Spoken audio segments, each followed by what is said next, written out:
What's up? It's your boy Big G, back at it, coming at you again with another one of my videos. Do me a favor, make sure you hit that bell, like and subscribe, share the page. Hope you be enlightened. Hope you be not so much entertained, but enlightened, and you learn something, and you get something every time you look at one of my videos. So, also I got my book, Corruption Officer. It's on Amazon.com, 5-star rating. It's a good book for you to learn and experience what really goes on behind these walls. So I'm gonna get into it, right? This doesn't go for everybody, but this is some people's opinion about jail being modern day slavery. My opinion, when you say slavery, slaves didn't do nothing wrong to get this kind of treatment. Now, I do agree that some of the treatment on Rikers Island is inhumane. It is. Things have to be reformed. Prison reform has to be in full effect. A lot is needed, right? But this is what I want to say. My opinion, some of the crimes that these gentlemen, these people, individuals be guilty of, or you deserve to be under the jail. You deserve to be under the jail for what you did, right? Then there's people who be there for, listen, I can't judge nobody for why they decide to not snitch or do a 15, 20-year bid for your boy who you know that you didn't do the crime. People make their own life decisions. But what I'm getting at today is when they say jail is the modern day slavery. Now I went at it with an inmate one time because he called me Uncle Tom. You know, let me rewind. Me hanging out one night, because I keep telling you our COs are human people, human beings, and these are the people that when you go to jail, they got to look at you and make sure you are right, care, custody, and control. COs be having things going on in their life as well. Kids, wife, divorce, child support, cheating, all kind of stuff, financial problems and all that. That sometimes they bring to work with them. I was one of them. When I write these posts, when I take these posts, I'm telling you from firsthand. I'm not going to sugarcoat nothing. I'm not going to tell you I was some angel. Oh no, don't look at me in a bad way. In that time frame, when I was living that life, you got every right to judge me. You know what I'm saying? So what I'm trying to say is one day I came in drunk, hungover. Some people do it when I don't care what job you got, people do it. And an inmate asked me for some toilet tissue. And you know, I didn't want to get up. I didn't want to get it to him. I said, yo, go wipe your ass with your hand. And when I said that to him, it sparked a big debate, a big argument. He was like, well, how could you say something? How could you be a human being and say something like that to me? To tell me another man, whether I'm inmate or not, to go wipe my ass. How disgusting is that for me to go wipe my ass with my hand? At the time, I didn't care. All I wanted to do is get out my face. Don't ask me for nothing. I'm the correction officer. I'm in charge. I'm going over there, go to sleep, and y'all better not act up. Because if you act up, you're going to get your butt whipped, right? So me and him got into it to where other inmates was, you know, in the earshot of it. People started gathering around, and he's going in on us as COs, and jail being the modern day slavery, Jim Crow. We doing the white man's dirty work. We Uncle Toms. How could we oppress our own people and stuff like that? And he's going in. He's going back and forth about us being correction officers. So me, you know, with my temper, I go back up and I ask him, listen, bro, did I tell you to touch some kids? Did I tell you to bust that lady upside her head and take her money? Did I tell you to shoot your rival gang member? I wasn't there. I didn't put that in your head for you to do. You're here because you got caught, and the judge and the justice system, yes, it need to be reformed, but they put you here. I had no hand in you being here. Just like you had no hand in me as a correction officer making the decision, the sound mind decision, like I want to do something with my life. Being a correction officer, nobody ever said when I grow up, I want to be a CO. You know what I'm saying? It was a job that has good benefits. If I do the right thing, make my money, I get up out the hood, have my kids and family allegedly with a better life than the hood and the life we have now before I got this job. That's the whole notion about me making a decision. You chose to go left, I chose to go right. Does that make me better than you? I just at that time made a better decision than what you made, bro. You know what I'm saying? So you sitting here calling me an oppressor. Why? Because I gotta lock your cell at the end of the night. I decide whether you can wipe your ass or not. I decide if you get your mail, if you go to your visit. I decide ultimately if I want to, even without being corrupt. Even without being corrupt, I decide if you can live or die in here. If I'm gonna be on some BS with you, but the only thing I'm saying is, and I had to say this to him, you have to take onus for your decision. No matter why you had to, your back was against the wall. We all know as youngsters, a lot of us sell drugs to get out of the conditions that we in. A lot of people rob and steal and do unlawful things to get out the condition that they're in. Now, when you decided to do whatever it is that got you here, I can't speak for whether you're innocent or not. I don't know. You know what I'm saying? But you can't look at me as if I'm the one that put that gun in your hand. If I'm the one that whispered in your ear and gave you orders to go out there and do something. If I'm the one that said, listen, my family needs this and that. The only way I know how to get it is to go rob and take it from somewhere else, or to go sell drugs, or do whatever I got to do to get the money to take care of my family. We all know the story because we all got friends, people, and we all done did it ourselves. I'm guilty of not sticking it out with my child support situation, coming to Rikers Island, selling drugs, getting money, and doing all kind of crazy and selling all kind of contraband inside Rikers Island to make it because of my financial situation. But when you sit there and you blame the police officer for the treatment that you're getting in there, listen, I'm not condoning anything, but I want to know, how are you supposed to get treated? How? You may not even be guilty, and you're fighting your case to show your innocence. But the other two guys over there are saying, listen, I killed that Negro, and if I get a chance, I'll kill him again. And these are the people that you're locked up with. Another reason, another deterrent not to go to jail. Well, when you come at the prison system and say it's modern day slavery, slaves ain't do nothing wrong to be treated the way they are. Allegedly, you're innocent until proven guilty. According to the court of law, you did something wrong to be locked away in a cell. You need to be supervised because you don't know how to act out in the street when you got your freedom. That's the notion of jail. Every time you get a chance, you do something wrong to come back into modern day slavery. That ain't got nothing to do with me.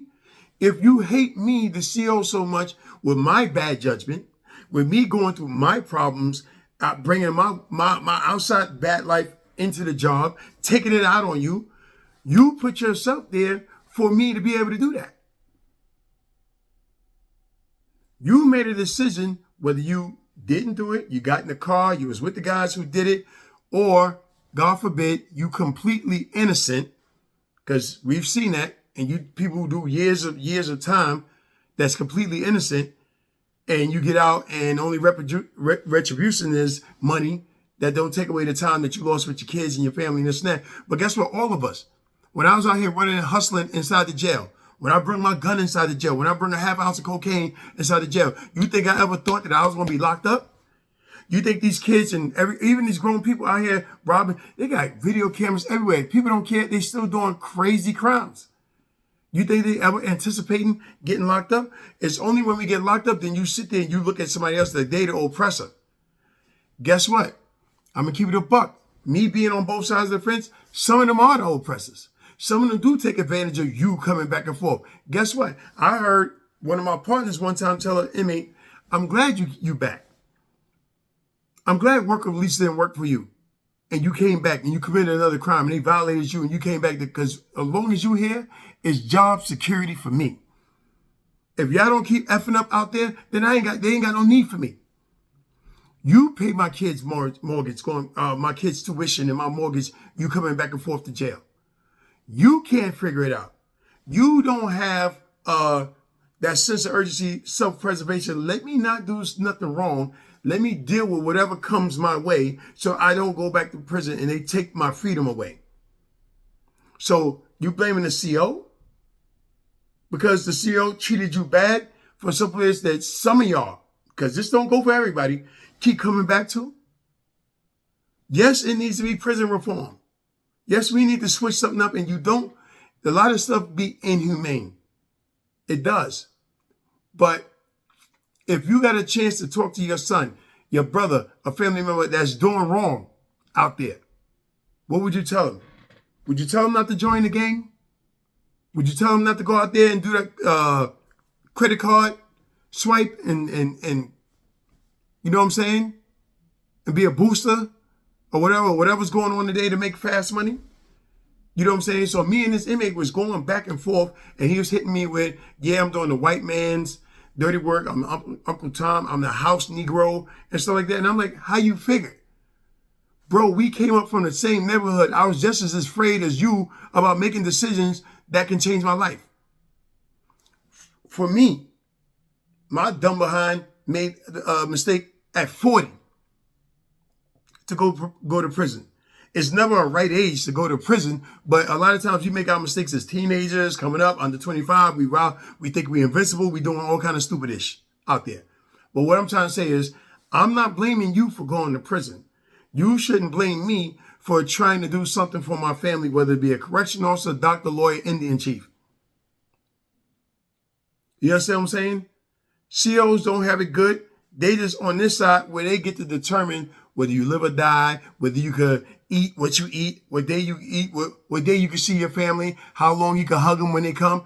If you don't like that kind of treatment, and this goes for anybody out there, then don't go to jail. Think about that before you go out there and you rock and roll and do that. The problem is we get away with doing dirt so much that we never think we're going to get caught. Because I never thought me with a shield and a badge that I was ever going to get caught hustling inside Rikers Island. Who going to look at me? Who going to catch me? Who going to snitch? But that's what happened. Somebody snitched. So you think you know everything. You think you got a foolproof plan about everything. And it all comes crumbling down when somebody run them out or you make the bad move. Like I said before, we both probably came from the same neighborhood. Both didn't have the same opportunities to better our life, going to the same public schools and everything. It's just that when we came to that crossroad, I took a right, trying to get a job, trying to take the slow route to do something with my family, and you took the left and you did whatever it is you did to land yourself here in prison. You know what I'm saying? So at this time, me and him going back and forth, he done gathered a crowd, he talking this stuff, and they really feeling a ways now that he's riling them up about correction officers. I'm not here to sit here to vouch for no CO.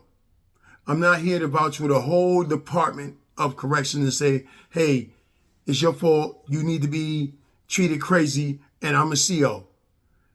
COs make mistakes. And this is the point I'm trying to say.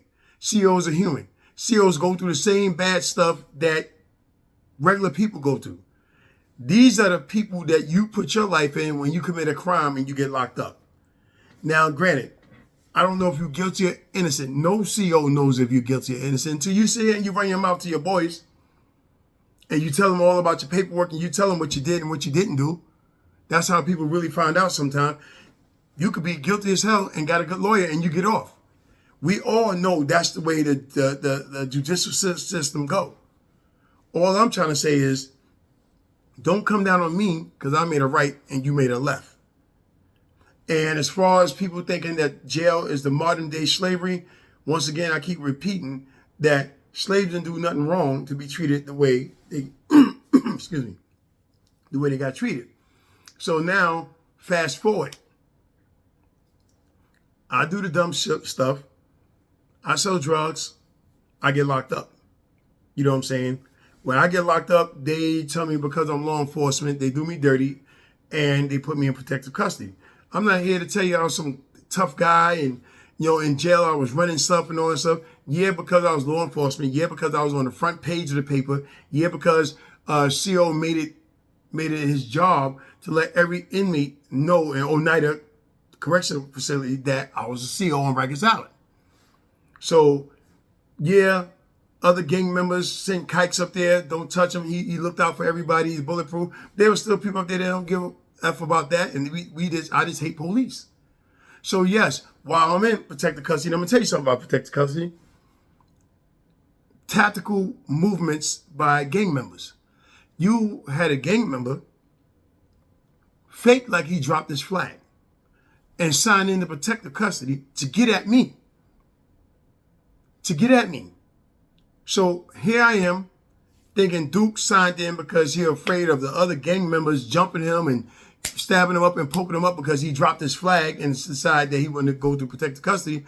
It was all a plot so he could get inside PC to get at me. So they put a hit out on me. So now I'm about to go in the shower, flip-flops and all that, and he comes in there and he got it was, to me, it was a little banger. I'm not going to say it was a banger because if you know anything about making weapons, if you take the butt of cigarettes, the orange part, that's fiber. If you line them up and mash them together hard enough, they become like fiberglass and becomes a sharp edge, and it's just it can open you up and cut your face just like a razor blade if you get like 4 or 5 of them in a row. Takes a minute, but inmate ingenuity, you can form a weapon like that. So I'm in the shower, I'm about to go to the shower, and this guy come at me with something in his hand. It looked like a makeshift banger, and he just repeating, I gotta do this. I gotta do this. So I'm confused, like, what is it you gotta do? So he lunges at me. And we get to fighting and stuff like that. I'm not even in the shower yet. You know what I'm saying? Because I still got my underwear on and my towel and stuff like that. But we both in flip-flops, and I can tell he's high. I can tell he's high, and he's carrying out something that somebody made him do. You know what I'm saying? So he signed himself in PC. He said he dropped his flag because somebody gave him an order to get at me inside jail. And while I'm tussling with him, he was a little dude. It wasn't really that much of a fight for me because all I did was hold his hand with whatever weapon he had in there. The COs came, tackled both of us, handcuffed both of us, and all that. Here's the thing. When I got back to my cell, I sat there and I thought about it because it was a CO who broke us up. And it was, I'm not gonna say he was racist, but it was a white guy, and he was looking at me, and he gave me the notion like I should have let him cut you, because you disrespected the badge. I should have let him get at you. You know what I'm saying? Because you disrespected the badge, but here it is. I'm doing my job, saving you when you couldn't do your job when you were a correction officer. So I got a lot of that. So he looking at me, and it made me think when I got back to my cell. Not so much. I kind of anticipated that I was going to get into fights and, different stuff was going to go on. And I didn't know what was going on. And I'm not going to sit here and tell you that I wasn't scared. Scared of the unknown. Scared not where it was going to come from. You know what I'm saying? But it sat there and it made me look at myself when I saw this dude was high. And my thing is, how you get that? Where he get the drugs from? To be high. Where he get the drugs from in PC to be high that gave him the courage to try to cut me, slash me, do whatever it is he wanted to do. You know what I'm saying? So I'm sitting in my cell and I'm thinking about that, right? So I go to use the bathroom and then the CO's walking by. So I go to my window and I yell to the CO to come back. No, CO, can I talk to you? Right? And he said, what? I said, I'm out of tissue. Can I get some tissue? CO looked me right in my face and said, go wipe your ass with your hand. Big G. And I'm out. Calm as a mother. All right? I'll talk to y'all later.